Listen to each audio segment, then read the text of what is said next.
saving face way out of this. I still get what I need without taking that hit. So I'm always, every mediator is one doing that, and you're always the person taking the brunt of it. You're the whipping post. I'd rather have them beat up on me or be angry at me, not that they are, rather than each other. And so if I can get them to change their mind while saving face, I honestly believe they owe me at least 10 times what they're already paid. And the last question is, before we before we complete the first segment together of 2011, which is, to what extent does the experience of equitability come to play in the concerns of the people that are getting the divorce mediation, and how does it come to play at the end point? It's always hypercritical in the early stages.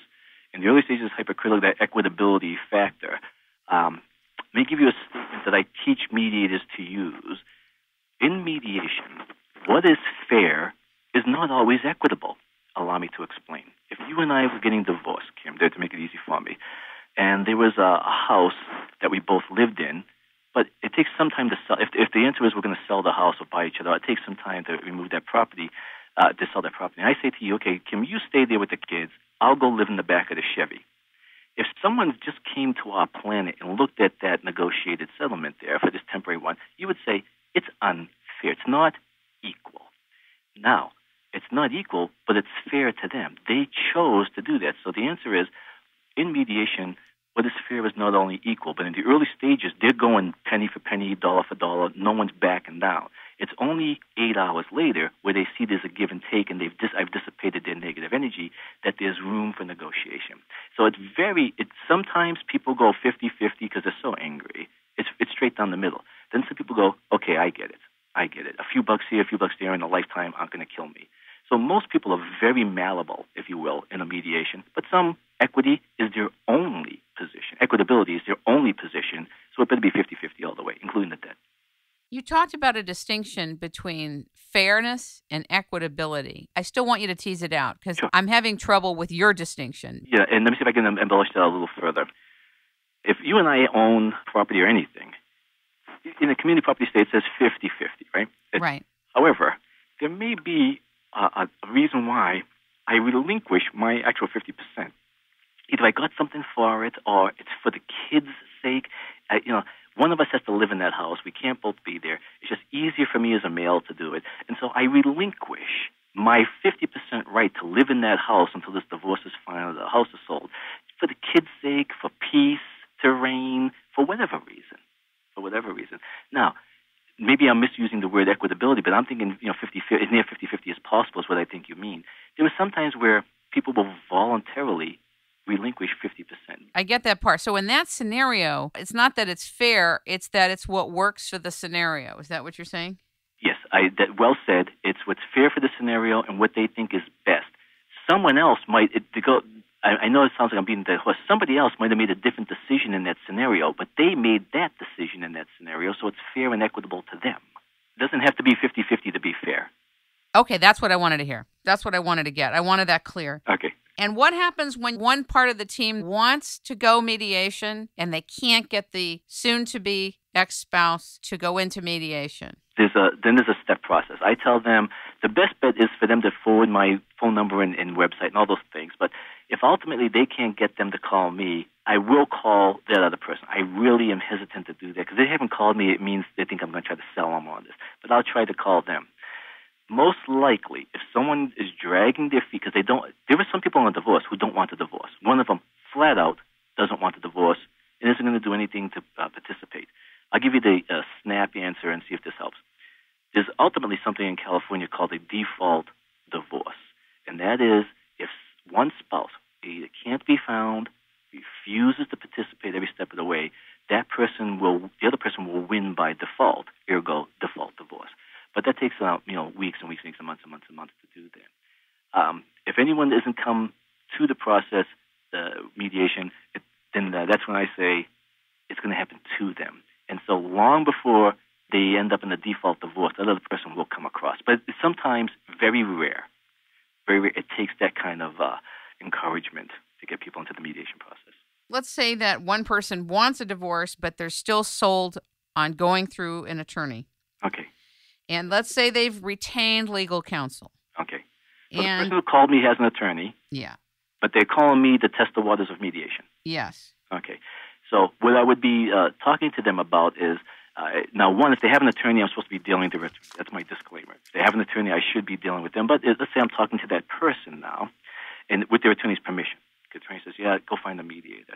I would let them know that either one, they can represent themselves, and the safety net they have is don't sign an agreement until you have your attorney review it. That's one of the safety nets of mediation. So before they sign the agreement, they can have it reviewed, or you can bring your attorney into the mediation with you. Why would an attorney promote or empower mediation? That is not what they're about. You're exactly right. I'm not disparaging them as a group. They're not a monolithic group moving in unison. However, I'm just being practical. This is an opportunity for them to have a client and do their thing with divorce. So why would they what's okay the motivation for a family law attorney to refer to mediation? The answer, no motivation. They have no motivation. They're talking themselves out of money. But what they can do, though, is every once in a while, I'm not saying they're unethical. I'm saying that's what they know is the battle. So why would a family law attorney refer someone to mediation when they may just disrespect mediation? However, I do work with some family law attorneys who respect mediation very much. In fact, I met them through a mediation process. I was meeting their client. So the ones who are mediation friendly, they get it. If the other side is non-adversarial but just wants legal representation, great. With an attorney in their calling, I can tell them, you can either come on your own. Here's the short answer. After this long one. You can come on your own, have him or her with you in there, or go into litigation. But litigation is the most expensive. How does it go? What about a spouse who... I think I know where you're going with this. I call these actually sales objections. So now I'm on the phone. To give you a visual, I'm on the phone talking to these people. All I'm really doing is overcoming sales objections from my perspective. However, it's a legitimate question. The other side goes, John, why would I ever come into mediation when he or she has an attorney? I'll be outgunned. I'll be outmanned. So my job now is to convince them how and why that won't happen in the mediation. I'm there. It's not a deposition. The attorney does not get to ask you questions and fire and demand answers. And I'm going to try to make them as comfortable as possible why and how it still benefits them. Ultimately, it benefits them if the other person with an attorney says, I'm only coming into mediation, as we discussed earlier. If my attorney can be with me, I'm really going to sell this other person on coming in. Otherwise, they're going straight to litigation. I totally get it. I would imagine you don't have to sell it because most people know how expensive litigation is and how it costs families so much money. It's unbelievable, the cost, beyond, as you mentioned, beyond money, the cost beyond money. So you should avoid litigation at all. I think even an attorney would tell you that. You should avoid litigation at all costs. So why aren't more family law attorneys actually rolling up their sleeves and also becoming great mediators? This is my direct and completely candid answer. They don't make enough money in mediation. Think about it. What I do for $4,850, complete divorce, including paperwork, that's a retainer for an attorney. I'm completing the job. That's their opening retainer. So it's flat out they don't make enough money because there's not enough billable hours in there. I hate to say it that way. That's practical. But it would really solve a lot of the family divorce problems before, during, and after. Not only resolved, I've already proven it many times. I don't know how many hundreds of cases I've done that mediation works. I'll go further. This is going to sound grandiose, but I think you, Kim, will accept this. And that is mediation has the potential to change cultural and social mores as we know them regarding conflict. I agree with you. That's how grand mediation can be. We have to get away from this culture of instability, which is getting worse, so it's not going to go away. And it's an impediment to mediation taking off, this incivility. Because people go right from 0 to 60 in 1 second, right for your jugular. But mediation has that potential to change cultural and social mores. Now, let's bring it down to a more practical scale. You're getting a divorce. If you don't have children, you'll never see each other again. End of story. But if you have children, you are joined together at the hip for the rest of your lives. It's unavoidable. It's only in mediation where the post-divorce relationship has any hope. It's only in mediation where you resolve things non-adversarially, you are caused to communicate through a mediator, and you reach an agreement mutually, voluntarily with each other. It's then and only then does the post-divorce relationship have any hope. Litigation, you might as well just torch that ground and walk away. Who are your heroes in mediation and in conflict?